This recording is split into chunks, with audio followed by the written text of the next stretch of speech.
राम राम राम। नमः सर्वेभ्यः। येनाक्षरसमाम्नायमधिगम्य महेश्वरात् कृत्स्नं व्याकरणं प्रोक्तं तस्मै पाणिनये नमः। येन धौता गिरस्तां विमलैः शब्दवारिभिः तमश्चाज्ञानजं तस्मै पाणिनये नमः। वाक्यकारं वदरुचिं भाष्यकारं पतञ्जलिं पाणिनिं सूत्रकारं च प्रणतोऽस्मि मुनित्रयम्. So we will have the practice session first. Third Adhyaya, fourth Pada. Those who would like to chant kindly raise their hands. Geeta Krishnamurti. Hari ओम महोदय। श्री गुरुभ्यो नमः। श्री गणेशाय नमः।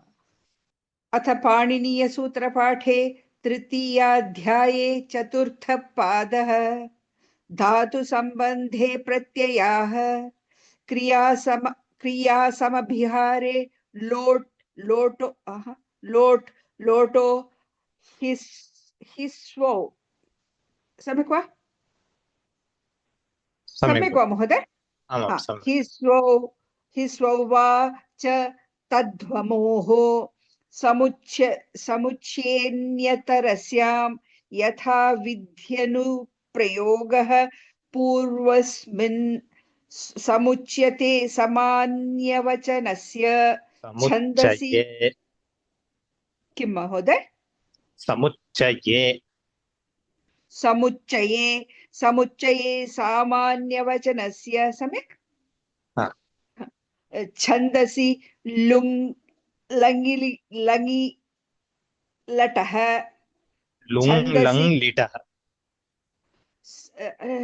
That is actually here like this. Oh right, okay. छन्दसि लुङ् लङ् लटः, okay.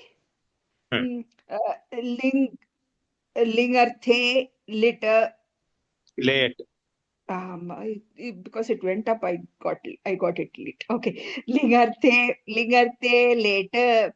Upasamvada shankhyoscha babre. Tamarthe se na se. Tumarthe, not tamarthe. My God. Tumarthe se na se te seka सेनध्यै अध्यैन्य अध्यैन् कध्यैक ध्यैंशध्यै शध्यैन्तवैत वेङ्क्त वेनः. ओके. प्रये रोहिष्यै अव्यथिष्यै प्रयै रोहिष्यै प्रयै रोहिष्यै अव्यथिष्यै दृशे विख्ये च शकी नमुल कमुलौ शकी नमुल कमुलौ ईश्वरे तोसुन कसुनौ कृत्यार्थे तवैकेन्यत्वनः कृत्यार्थे तवैकेन्यत्वनः अवचक्षे च भावलक्षणे स्तेन् कृञ् वदिचरि हत निभ्यस्तोऽसुन् सृपितृदोः कसुन् अलङ्खल्वो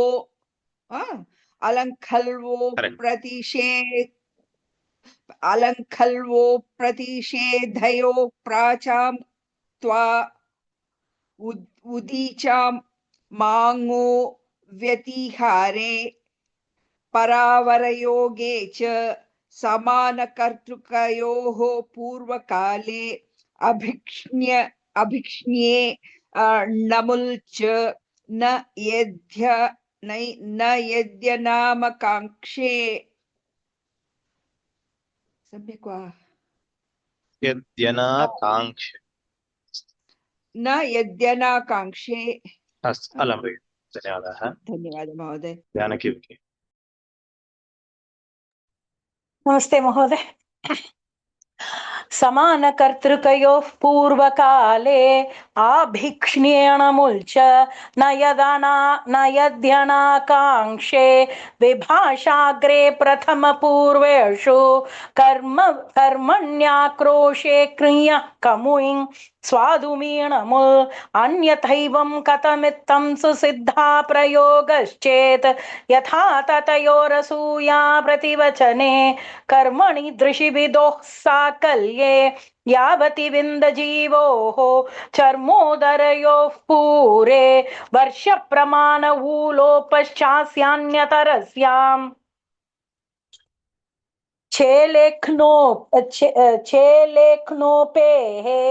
चेलेक्नोपेः निमूलसमूलयोः कषः शुष्कचूर्णवृक्षेषु पिशः समूलाकृतजीवेषु हन्क्रीग्रहः करणे हनः स्नेहने पिशः हस्ते वर्तिग्रहोः स्वे पुषः अधिकरणे बन्धः संज्ञा। धन्यवाद। अस्तु महोदय। सम्यक् उक्तं। तद्भवति। अधिकरणे बन्धः संज्ञायां कर्त्रोर्जीवपुरुषयोर्नशिवहोः ऊर्ध्वे शुशिपूरोः उपमाने कर्मणि च कषादिषु यथा विद्यनुप्रयोगः उपदंशस्तृतीयायां हिंसार्थानां च समानकर्मकाणां सप्तम्यां चोपपीडरुषकर्षः समासक्तौ प्रमाणे च सप्तम्यां चोपपीडरुधकर्षः सप्तम्यां चोपपीडरुधकर्षः समासक्तौ प्रमाणे च अपादाने परिप्सायां द्वितीयायां च स्वाङ्गे ध्रुवे परिक्लिश्यमाने च विशिपतिपतिस्कन्धां व्याप्यमाना सेव्यमानयोः अस्य तितृषु क्रियान्तरे कालेषु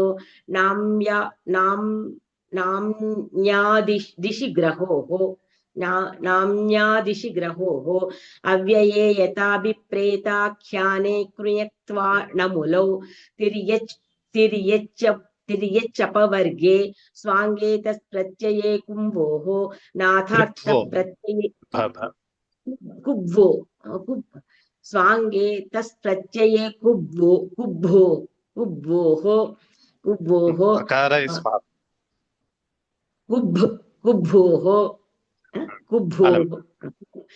धन्यवाद। सुब्बराव महोदय। नमस्कारः महोदय। नमस्कारः।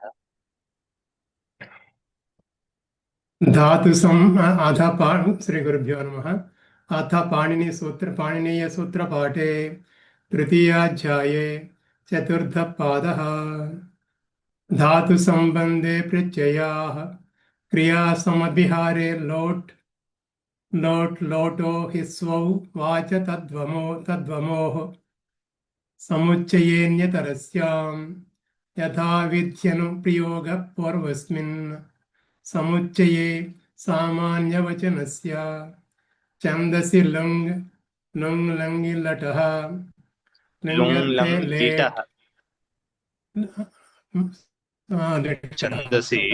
छन्दसि लुङ्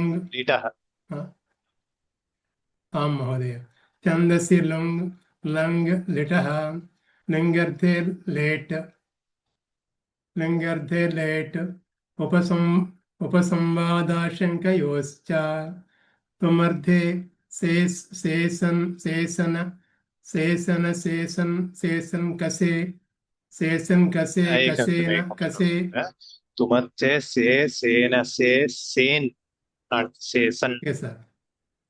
त्वमर्थे सेन से सेन कसे कसेन कसे not कसे कसे से त्वमर्थे सेन से सेन कसे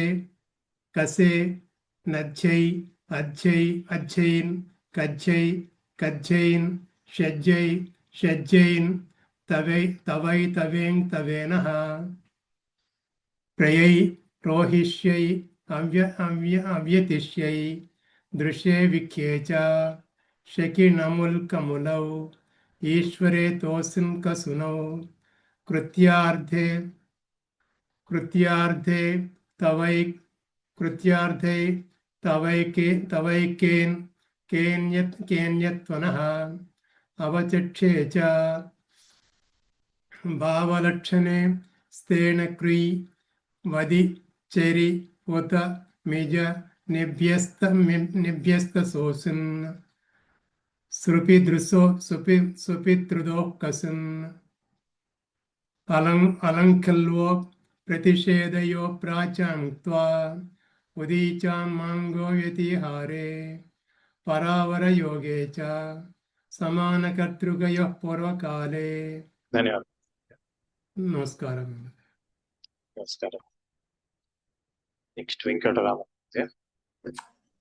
नमस्ते महोदय नमस्कार समानकर्तृकयोः पूर्वकाले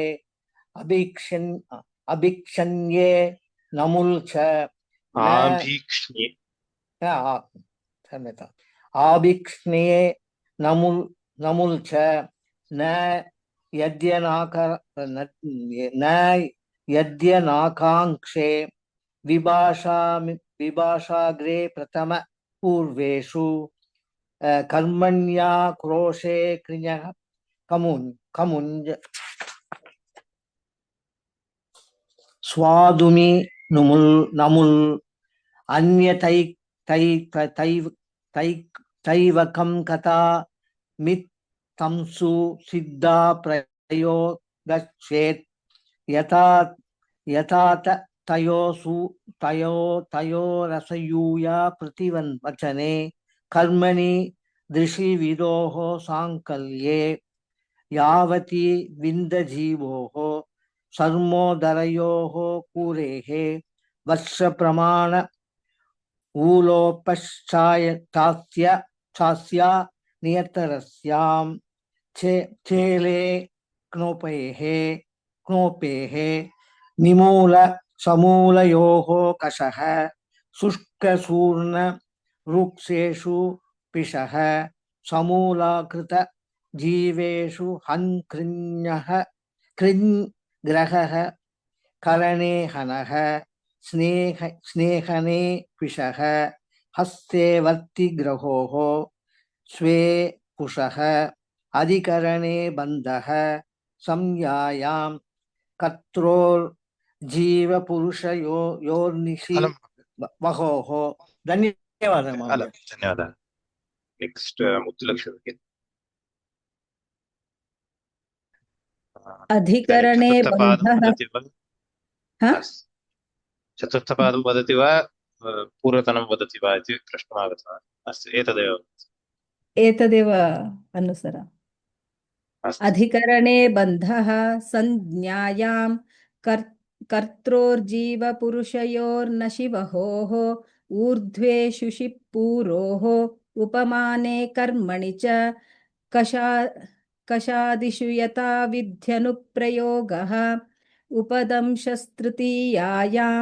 हिंसार्थानां च समानकर्मकाणां सप्तम्यां चोपपीडरुधकर्षः समासक्तौ प्रमाणे च अपादाने परीप्सायां द्वितीयायां च स्वाङ्गे ध्रुवे परिक्लिश्यमाने च विशिपतिपदिस्कन्दां व्याप्यमानासेप्यमानयोः अस्य तितृशोः क्रियान्तरे कालेषु नाम्न्यादिशिग्रहोः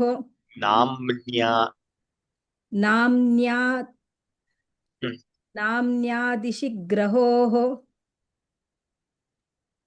अव्यये यथाभिप्रेताख्याने क्रियः त्वा नमुलौ तिर्यच्यपवर्गे स्वाङ्गे तस्प्रत्यये कृभ्वोः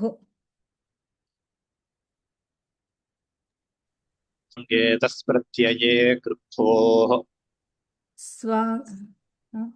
स्वाङ्गे तस्प्रत्यये कृभ्वोः अग्रे चिता नादार्थप्रत्यये च्व्यर्थे तूष्णीमि भुवः अन्वच्यानुलोम्ये शकधृषज्ञा एकनिमिषं पुस्तकम् आवश्यकम् अत्र कथं पठनीयमिति शकधृषज्ञाग्लाघटरभलभ क्रमसहार्हास्त्यर्थेषु तुमुन् पर्याप्तिवचनेष्वलमर्थेषु कर्तरिकृत भव्यगेयप्रवचनीयोपस्थानीय जन्याप्लाव्यापत्या वा लः कर्मणि च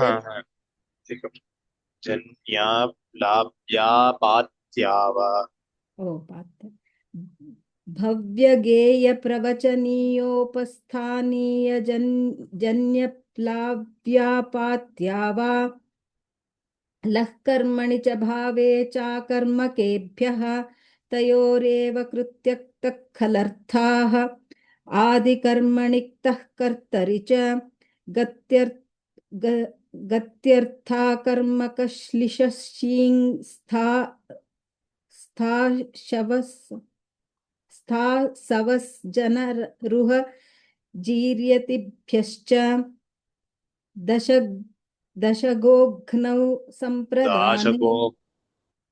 दाशगोघ्नौ सम्प्रदाने भीमादयोपादाने ताभ्यामन्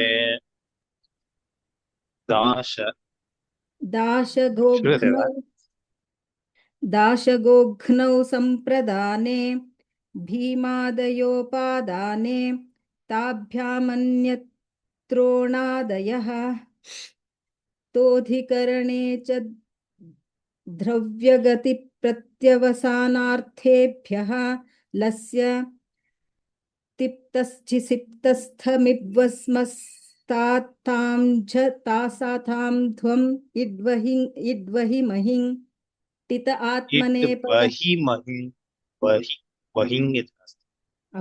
इड्वहिं तिप्तश्चिसिप्तस्थमिवस्मस्तातां च तासातां ध्वम् इड्वहि महिं टित आत्मनेपदानान्टेरे थासस्ये लिटस्थझयोरेशिरेच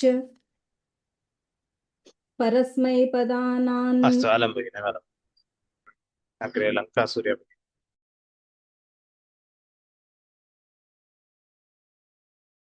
नमस्ते महोदय। नमस्कारः जयतिवन्तः न? आम् 81 घटस्थझयोरेच परस्मैपदानां नलतुसु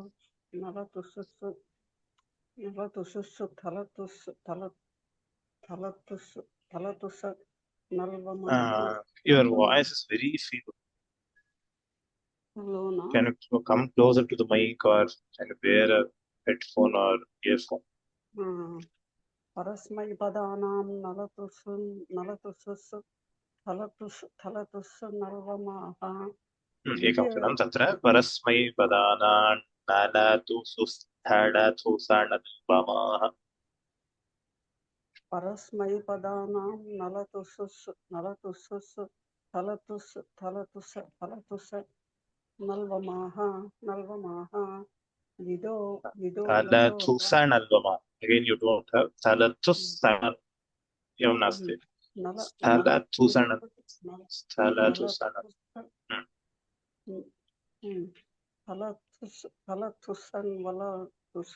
नल्वमाः विदोलटो वा ब्रुवः मादित आहो ब्रुवः लोटोलङ्क्तः लोटोलङ्क्त् येरुः ये सेर्हा पिच्छा वा छन्दसि मेर्निः आसे आमेतः सवाभ्यां वामौ आडुत्तमस्य पिच्छ येत ऐ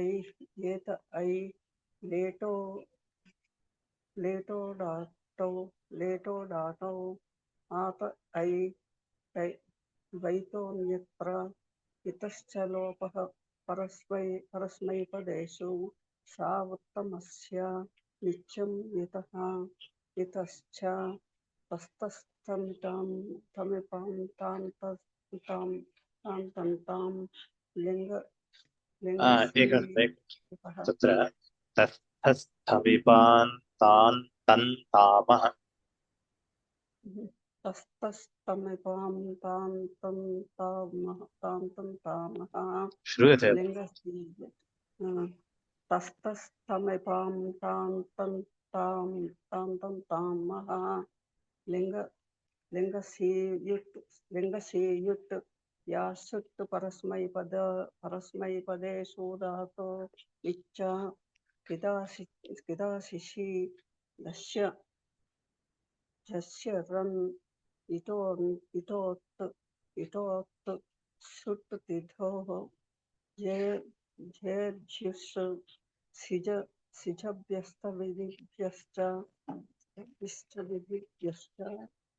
अतः लङ्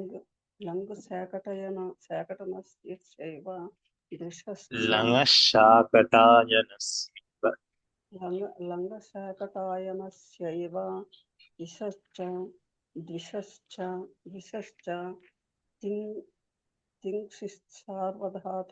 तिङ्क्षित् सार्वधातुकम् आर्धधातुकं शेषः लिट् च लिङ्गाशिषि छन्दस्युभयथा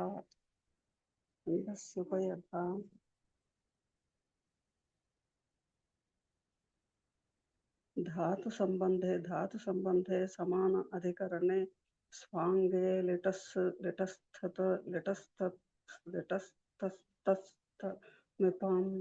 मिपां सप्तदश इति पाणिनीय सूत्रपाठे तृतीयाध्याये चतुर्थः पादः। Anyone else would like to practice? Kindly raise your hand. From the beginning, no? Yes. अथ तृतीयाध्याये चतुर्थः पादः धातु संबंधे प्रत्ययाः क्रियासमभिहारे लोतो हि स्वौ वा चाट्टाध्वमोः समुच्चयेऽन्यतरस्यां यथाविध्यनुप्रयोगपूर्वस्मिन् समुच्चये सामान्यवचनस्य छन्दसि लुङ्ललितः लिनर्थे लेत् उपसंवादाशङ्कयोश्च सुमर्थे सेसेन सेसेन् क्से कसेन् अथ्यै अथ्यैन् कथ्यै कथ्यैन् शथ्यै शथ्यैन् तवै तवेन् तवेनः प्रायै रोहिष्यै अवथिष्यै दृशे विख्ये च शकिनमुल्कमुलौ ईश्वरे तोसुङ्कसुनौ कृत्यार्थे तवैकेन् केन्यत्वनः अवचक्षे च भावलक्षणे स्थेन् क्रीं वादिचारि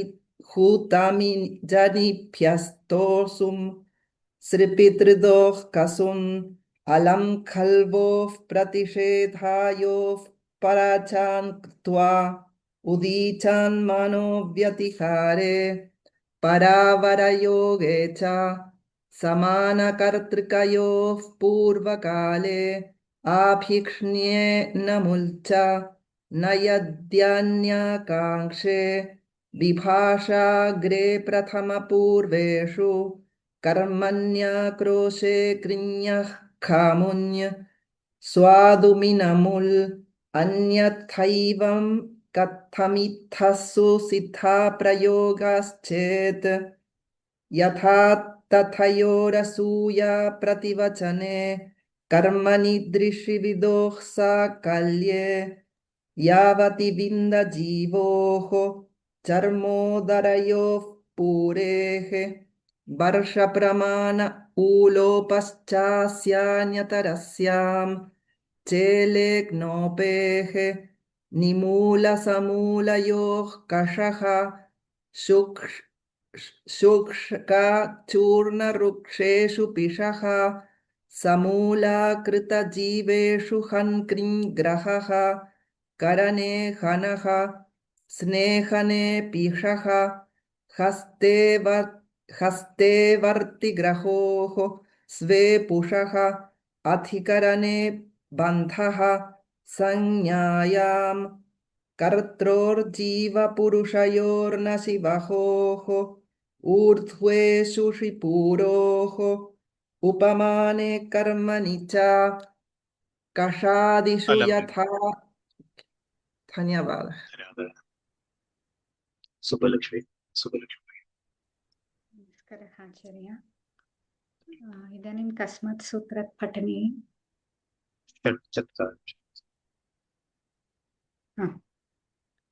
कषादिषु यथा विध्यनुप्रयोगः उपदंशस्तृतीयायां हिंसार्थानां च समानकर्मकाणां सप्तम्यां चोपपीडरुद्धकर्षः समासक्तौ प्रमाणे च अपादाने परीप्सायां द्वितीयायां च स्वाङ्गे ध्रुवे परिक्लिश्यमाने च विशिपतिपदिस्कन्दां व्याप्यमाना सेव्यमानयोः अस्य तितृषोः क्रियान्तरे कालेषु नाम्न्यादिशिग्रहोः अव्यये यथाभिप्रेताख्याने कृयक्त्वाणमुलौ तिर्यच्यपवर्गे स्वाङ्गे तस्प्रत्यये कृभ्वोः नाथार्थप्रत्यये च्व्यर्थे तूष्णीमि भुवः अन्वच्यानुलोम्ये शकदृशजाग्लाघटरभलभक्रमसहार्हास्त्यर्थेषु तुमुन् पर्याप्तिवचनेष्वलमर्थेषु कर्तरिकृत्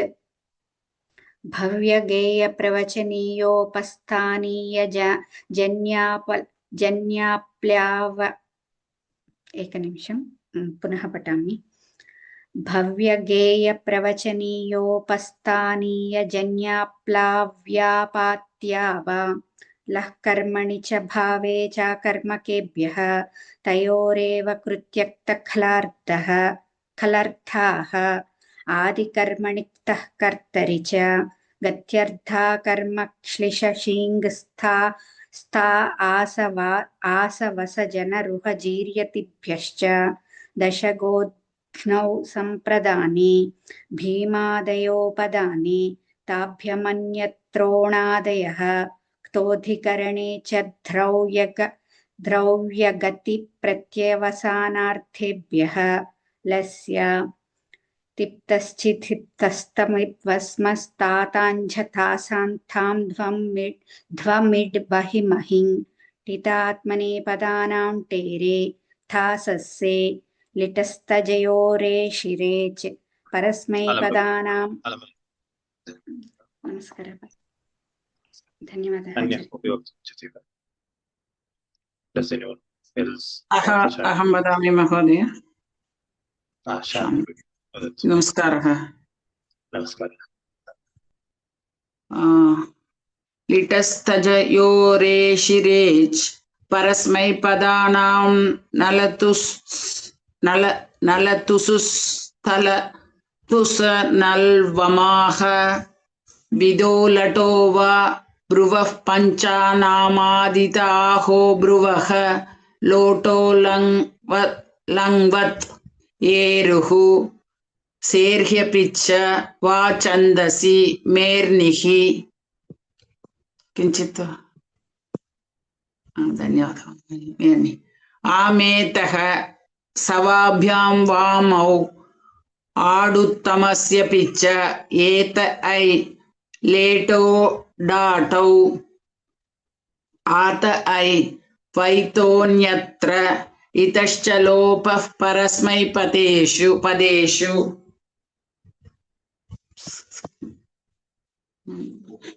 स उत्तमस्य नित्यं ङितः इतश्च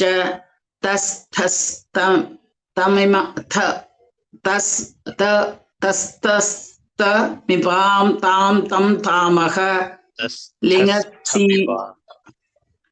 तमिपाम् ओ तस्तस्तमिपां तां तं तामः लिडस्सीयुट् यासुट् परस्मैपदेषु धात्तो ङिच्च किदाशिषि पुनः वदतु क्षम्यतां कुत्र अस्ति किदा सारी इतश्च तस्तन यासुट् परस्मैपदेषु धातो ङिच्च तत्र धातु इति नास्ति यासुट् परस्मैपदेषु धातो धातो उदात् ओ क्षम्यतां धातो ङिच्च किदाशिषि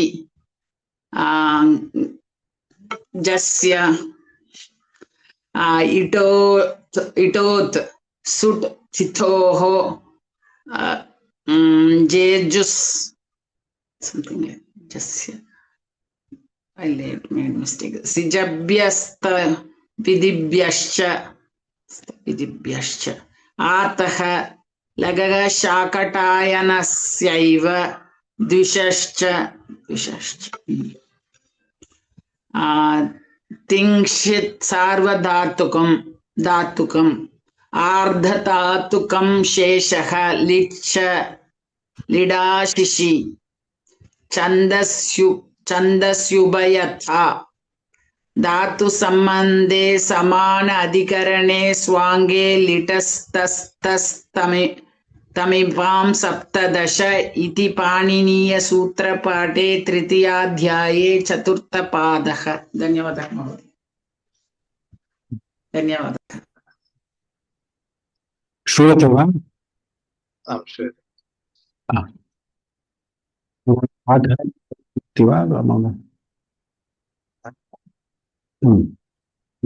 पाठमध्ये सूत्रपाठे तृतीयाध्याये चतुर्थः पादः स्वाङ्गेतस्प्रत्यये कृभ्वोः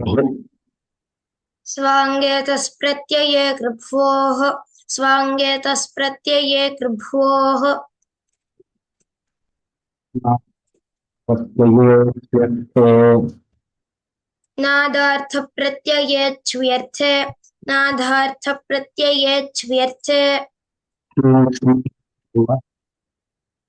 तूष्णीमि भुवः अन्वच्यानुलोम्ये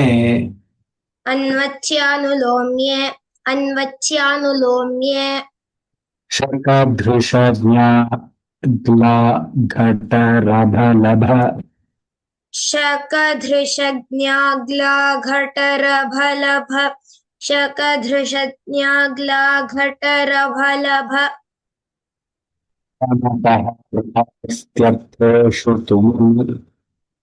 रमसहर्हास्त्यर्थेषु तुमुन् अकधृषज्ञाग्लाघटरभलभ क्रमसहार्हास्त्यर्थेषु तुमुन् शकधृषज्ञाग्लाघटरभलभ क्रमसहार्हास्त्यर्थेषु तुमुन् शकधृषज्ञाग्लाघटरभलभ क्रमसहार्हास्त्यर्थेषु तुमुन् श्वलमर्थेषु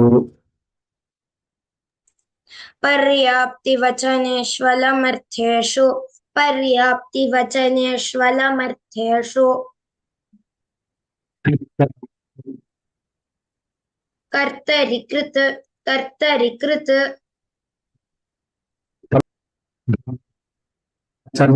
उपस्थानीयजन्य वदतु विहान् भव्यगेयप्रवचनीयोपस्थानीय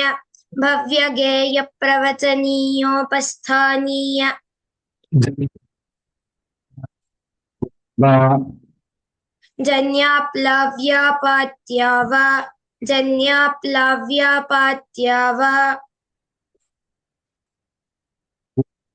स्वभावे च कर्मकेभ्यः लः कर्मणि च भावे च कर्मकेभ्यः लः कर्मणि च भावे च कर्मकेभ्यः खलर्थाः तयोरेव कृत्यक्तखलर्थाः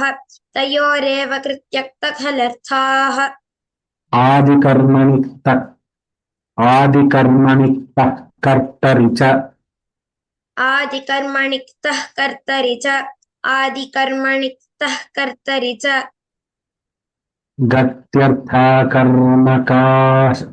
गत्यर्था कर्मकश्लिशंस्था वदतु गत्यर्था कर्मकश्लिशंस्था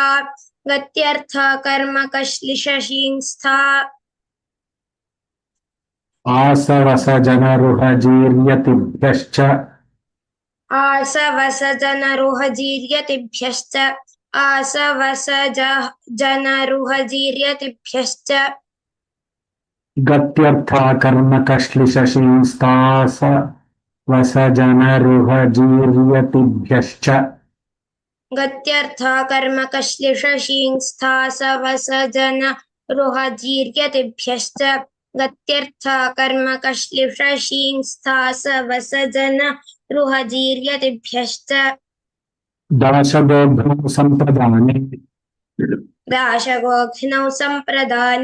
दाशगोघ्नौ सम्प्रदाने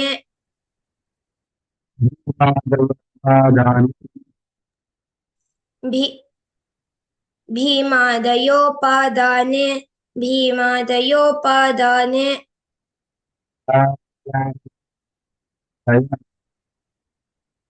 ताभ्यामन्यत्रोणादयः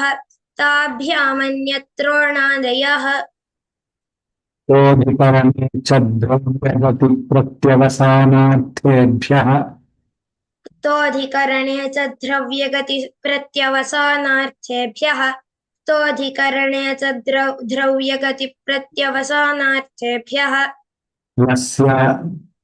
लस्य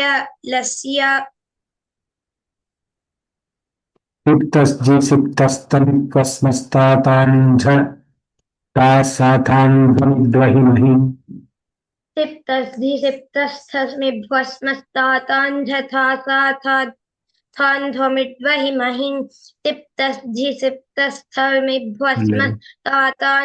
तासाथान्ध्वमिद्वहिमहि इत आत्मने पदानान्टेरे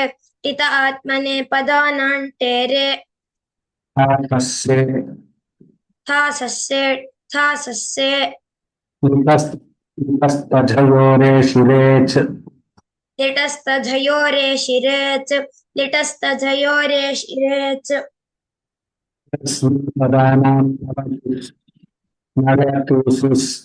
स्थवतु सनल्वम परस्मैपदानां नलतु सुस्थलतु सणल्वमाः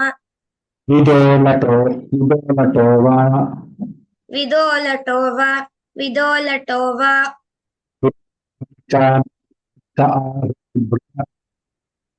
ब्रुवः पञ्चानामादित आहो ब्रुवः Ramadan, there's some issue with Mahodaya's system. We'll continue with the teaching part.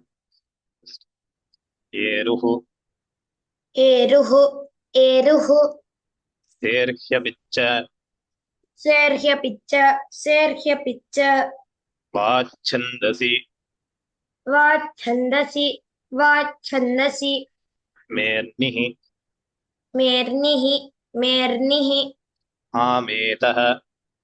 Ametah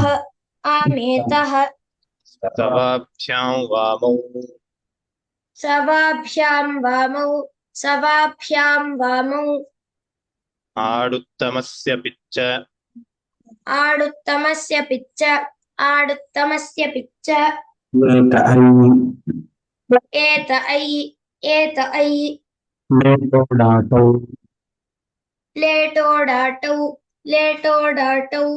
जगति गतम् आत आत ऐ वैतोऽन्यत्र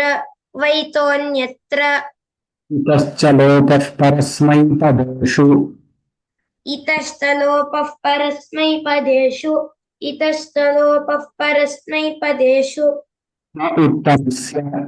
न उत्तमस्य स उत्तमस्य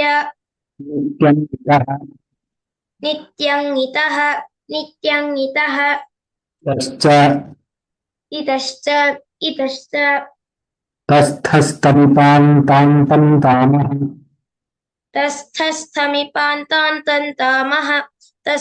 तस्थस्थमिपान्तान्तामः लिङ्गस्युट्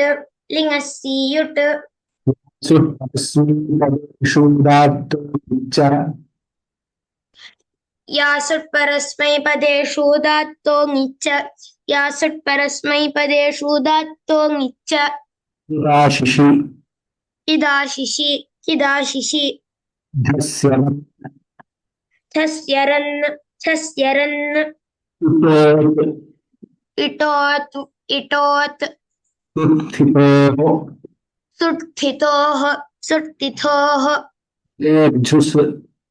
झेर्झुस् सिजभ्यस्तविदिभ्यश्च आतः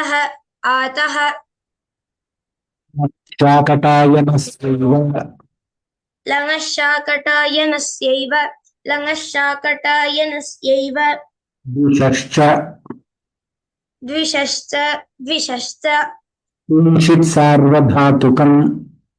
किञ्चित् सार्वधातुकम्